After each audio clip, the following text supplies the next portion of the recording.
কাছে যখনই আসি না কেন সে আমার পছন্দের খাবারগুলো তৈরি করার চেষ্টা করে। আর এখন তো তার সঙ্গে সঙ্গে তার নাতি নাতনি আছে। আর ওই যে কথাই আছে না, আসলের থেকে সুদের দাম বেশি, তো এখানেও কিন্তু সেটাই। এই যে আমার সোনামা বেশি পছন্দ করে এই চিতই পিঠাটা, এজন্যই চিতই পিঠা সে প্রতিবারই তৈরি করবেই। আর আমি পছন্দ করি এই চুষিটা, তাই মাকে কিছুটা চুষি করে দিয়ে বললাম আমাকে একটু চুষি রান্না করে দাও।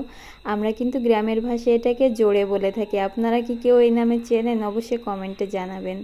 তো এই যে চুষি বানিয়ে দিলাম, মা এটা রান্না করে দিয়েছিল দুধ দিয়ে নারকেলের। আর এটা কিন্তু শুধুমাত্র দুধ দিয়েও খেতে ভালো লাগে, তবে আমার কাছে এইভাবে নারকেল চটকে ওই নারকেলটা প্রথমে দিবে, এরপর কেটে রাখা চুষিগুলো দেবে। আর অবশ্যই এটা কিন্তু গুড় দিয়ে রান্না করতে হবে, তাহলে আমার কাছে বেশিই ভালো লাগে যেন খেতে।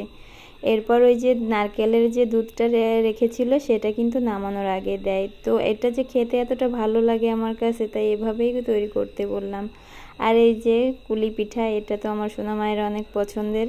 সে বাসা থেকে আসার আগেই বায়না করে, দিদা আমাকে আসলে কিন্তু কুলি পিঠা অবশ্যই করে খাওয়াতে হবে। তাই আমার মা নারকেল আগের থেকে রেডি করে রাখে তার নাতনিকে খাওয়ানোর জন্য। আমাদের এই পছন্দের খাবারগুলো খাওয়াতে পেরে সেও যেন অনেক শান্তি পায় হাজার কষ্টের ভেতরেও।